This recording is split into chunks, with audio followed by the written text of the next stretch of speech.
Sampah, sampah dan tantangan hidup manusia. Kehidupan manusia dengan gaya hidup konsumtif menyebabkan meningkatnya volume sampah yang berakibat pada menurunnya kualitas lingkungan. Sampah yang tidak terorganisir dengan baik mengakibatkan pencemaran tanah, terciptanya polusi udara dan juga air, dan berdampak buruk bagi kehidupan hewan. Sampah pun memunculkan penyakit bagi kehidupan manusia itu sendiri. Tetapi sayang, tidak semua memiliki kesadaran ekologis. Jika ditelusuri lebih lanjut, dari manakah sampah-sampah ini bermula? Ya, salah satu faktor diantaranya ialah gaya hidup konsumtif. Kehidupan perkotaan membuat cara hidup lebih mudah. Perlu jasa transportasi atau makanan pesan antar tersedia dari genggaman. Sepulang sekolah, peserta didik sering membeli makanan dari luar yang mengakibatkan sampah-sampah menumpuk. Bagaimana pembelajaran sejarah dapat berkontribusi untuk menumbuhkan kesadaran ekologis peserta didik? Assalamualaikum warahmatullahi wabarakatuh. Saya Tiur Nurmayani Raharjo, guru sejarah SMA Alpha Centauri. Saya akan membagikan pengalaman mengajar sejarah yang berdampak positif bagi lingkungan hidup. Bagaimana caranya? Simak video berikut. Dalam pembelajaran sejarah selalu diajarkan metode penelitian sejarah. Ini tercantum pula dalam capaian pembelajaran sejarah tingkat SMA. Dari capaian pembelajaran tersebut dapat dikembangkan menjadi tujuan pembelajaran, yaitu peserta didik mampu untuk melakukan penelitian sejarah lokal yang dimulai dari lingkungan terdekatnya, yaitu sejarah keluarga atau historiografi keluarga.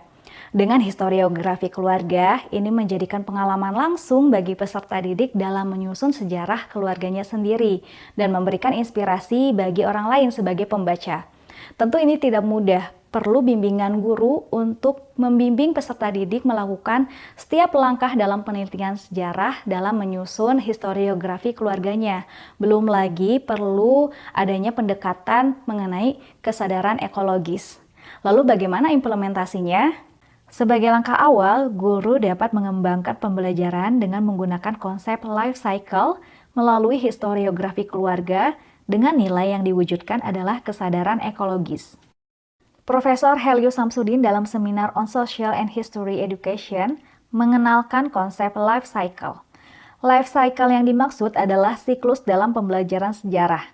Terdapat 4 tahapan dalam life cycle, yaitu Step 1, we call it doing history. Step 2, teaching history, which runs simultaneously with Step 3, learning history. And Step 4, we call it mining meaning and or values of history. Tahapan pertama yaitu doing history. Dalam doing history tersusun dalam 4 pertemuan. Pertemuan pertama, peserta didik mengeksplorasi teori metode penelitian sejarah yang difasilitasi oleh guru. Di dalam metode tersebut terdapat 4 langkah, yaitu heuristik, kritik, interpretasi, dan historiografi. Peserta didik diberikan tema sejarah keluarga, yang kemudian melakukan keempat langkah tersebut. Tahapan heuristik atau pengumpulan sumber sejarah dilakukan dalam penugasan dalam 1 pekan. Peserta didik melakukan heuristik dengan mengumpulkan dokumen diri maupun wawancara terhadap orang tua atau anggota keluarga lainnya. Pengumpulan sumber dikumpulkan di dalam handphone mereka sehingga tidak ada pemberian sumber diri kepada guru karena bersifat pribadi. Pertemuan kedua, peserta didik menunjukkan sumber-sumber sejarah keluarga mereka dengan memperlihatkannya dari handphone mereka.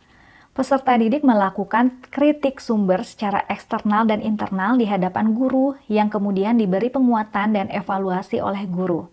Pertemuan ketiga, peserta didik melakukan interpretasi atau penafsiran dari sumber yang telah melalui tahap kritik. Mereka membuat konsep-konsep berupa alur kronologis. Jika telah selesai, peserta didik dapat melakukan historiografi. Pertemuan keempat, peserta didik diberi keleluasaan untuk melakukan historiografi. Guru memantau proses penulisan sejarah.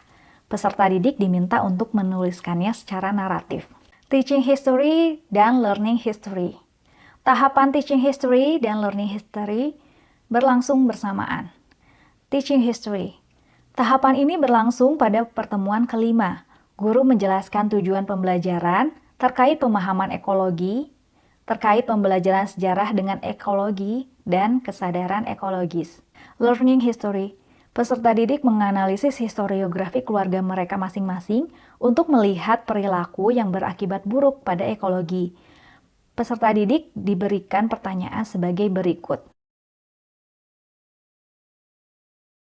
Exploring the meaning atau values of history. Tahapan ini berlangsung pada pertemuan ke-6. Peserta didik mengutarakan pendapatnya mengenai nilai-nilai yang terdapat dalam pembelajaran serta gagasannya terkait ekologi. Pembelajaran sejarah ini ditulis dalam artikel yang berjudul The Application of Life Cycle Through Family Historiography to Nurturing Ecological Awareness in History Learning, yang ditulis oleh saya dan Profesor Dr. Nana Supriyatna, MED. Hai, nama aku Jihan dari kelas 10-10. Dan aku Zaid dari 10-10. Nah, jadi tadi itu kita belajar sejarah sama Ibu Tiur. Nah, kita belajar tentang metode penelitian sejarah. Dari itu tuh, kita bisa belajar untuk mengaplikasikannya di kehidupan kita. Misal, buat ngefilter berita-berita bohong di sosmed. Jadi kita tahu gitu, kayak sebenarnya itu tuh benar atau enggak sih. Kalau dari saya, setelah saya mempelajari metode penelitian sejarah, saya bisa membuat historiografi keluarga. Dari historiografi ini, saya bisa membuat pemahaman terkait pola yang berdampak buruk bagi lingkungan hidup.